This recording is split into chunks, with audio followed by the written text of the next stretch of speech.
Olá, que a graça do Senhor Jesus esteja com você mais uma vez, mais um dia, mais uma oportunidade de estudar a Palavra de Deus, sendo guiados aqui pela lição. Agradeço aí a sua diária companhia, suas orações e sua interação aqui conosco quando você compartilha esse vídeo. Se ainda não é inscrito ou inscrita, se inscrevendo e deixando o seu gostei no final.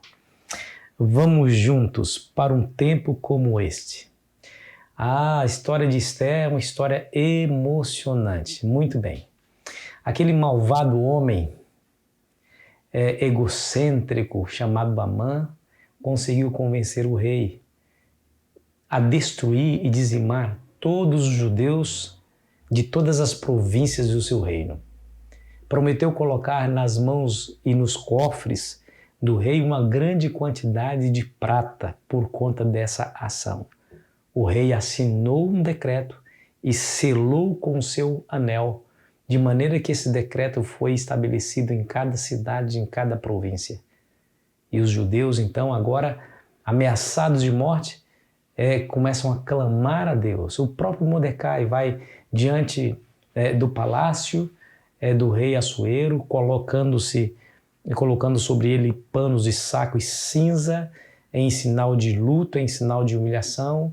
Começa a clamar a Deus, diante daquela situação. A notícia correu e foi parar nos ouvidos de Esther, que manda então o seu servo lhe trazer roupas a fim de colocar sobre ele. Ele as recusa, dizendo: não, eu preciso clamar a Deus. E aí ele conta o motivo do seu clamor e os servos levam a notícia para Esther, que havia um plano arquitetado por Amã para destruir todos os judeus. Por isso ele estava tendo aquele tipo de reação. E aí, meu amigo, minha amiga, é a hora que a fé de Mordecai estimula a fé de Esther. Eu vou ler para você o que se encontra no capítulo 4 de Esther, versículo 13 e 14, que diz assim: Então lhes disse Mordecai que respondesse a Esther: Não imagines, porque estares na casa do rei, só tu escaparás entre todos os judeus. Porque se de todo te calares agora, de outra parte se levantará para os judeus socorro e livramento, mas tu e a casa de teu pai perecereis. E quem sabe se para conjuntura como esta é que foste elevada a rainha? Que coisa interessante. Essa resposta Mordecai mandou a Esther, porque Esther lhe mandou dizer que era proibido pela lei alguém se aproximar do rei, porque se alguém se aproximar do rei sem ser convidado pelo rei, estava correndo o risco de ser morto, a menos que o rei estendesse o cetro para tal pessoa, aí ele estaria livre. E Esther mandou esse recado para Mordecai, dizendo que 30 dias o rei não lhe convidava para estar na sua presença. Aí ele respondeu assim: olha, se você se calar, eu quero dizer para você que não pense somente pelo fato de você sozinha estar aí, só o fato de estar aí na presença do rei, você vai se escapar. Você não vai escapar. Você e a sua casa, a casa dos seus pais, perecerão. Haverá livramento para os judeus de outro lado, mas você e sua casa perecerão. Talvez por essa, aqui a linguagem de hoje, a nova versão internacional diz: quem sabe se não foi para um momento como este que você chegou à posição de rainha. É agora, Esther. Haja, Esther. Você está aí, não foi por acaso. Deus te colocou aí para essa hora. Foi por isso, essa é a razão da sua assunção como rainha de toda a Pérsia. Esther, então, comovida com essa declaração, mandou dizer a Mordecai: então faz o seguinte, vai, junta todo mundo, vamos fazer um jejum e oração. 3 dias não come nada, não bebe nada, nem de dia de noite. Eu e minha serva também faremos isso. E depois disso eu vou na presença do rei. E se perecer, se eu morrer, tá tudo bem. Morrerei, não tem problema. Se eu perecer, pereci. Não tem problema, mas eu vou à presença do rei. Para lhe declarar o que está acontecendo. Aí no capítulo 5, versículo 1 e 2, nos é dito assim, ó: ao terceiro dia, Ester se aprontou com seus trajes reais e se pôs no pátio interior da casa do rei, defronte da residência do rei. O rei estava assentado no seu trono real, fronteiro à porta da residência. Quando o rei viu a rainha Ester parada no pátio, alcançou ela favor perante ele. Estendeu o rei para Ester o cetro de ouro que tinha na mão. Ester se chegou e tocou na ponta do cetro. Olha que história, né? Os aflitos judeus, diante da ameaça, resolveu recorrer ao jejum e à oração.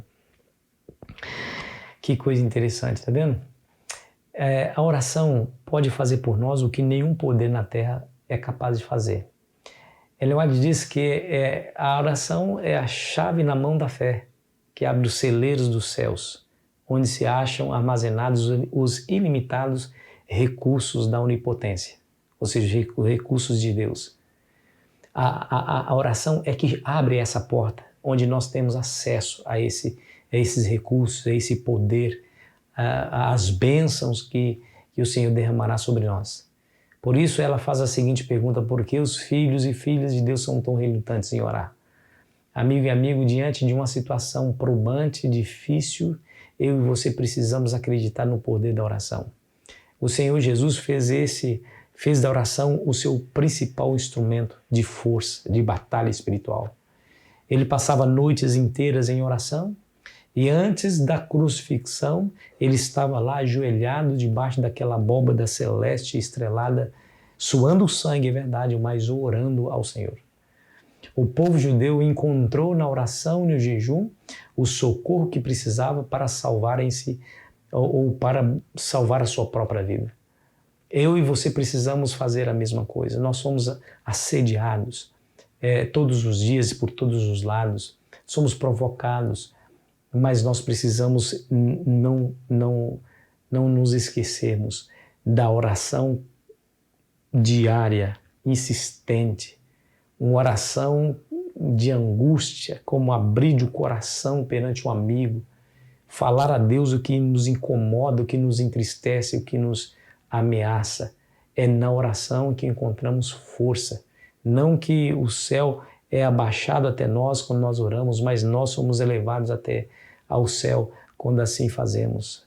Achegamos-nos, portanto, confiadamente junto ao trono da graça, diz a Bíblia, para encontrarmos graça e socorro bem presente nas tribulações. E aí, meu amigo, eu lhe pergunto, diante das dificuldades, das provações, das tentações, como que você tem reagido? Tem usado a oração como a ferramenta principal nessa batalha espiritual que eu e você estamos inseridos? Ah, pastor, minha vida de oração tão fraca. Eu sugiro você a fazer da oração um hábito diário. Não levante-se sem antes orar. Antes de levantar-se, se ajoelhe. Busque em Deus a solução para os seus problemas. Procure o conselho de Deus em oração. Eu tenho certeza que se assim você o fizer, se você começar a fazer, isso vai se tornar hábito na sua vida e você nunca mais deixará de orar em momentos necessários e em momentos tranquilos, em paz, em momentos de guerra, de turbulência, em qualquer momento. É orar sem cessar. Assim a Bíblia nos orienta. Eu espero que você faça isso hoje, que você continue fazendo isso amanhã e por todos os dias da sua vida. Vamos orar?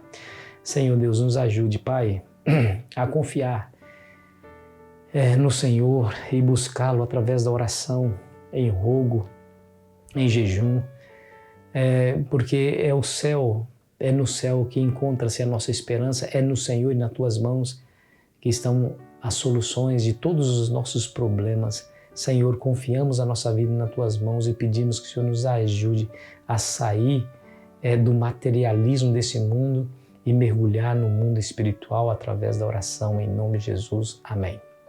Foi muito bom estar com você, querido amigo, querida amiga. Amanhã continuaremos aqui essa nossa jornada. Eu fico esperando que você ansiosamente aproveite bem o seu dia.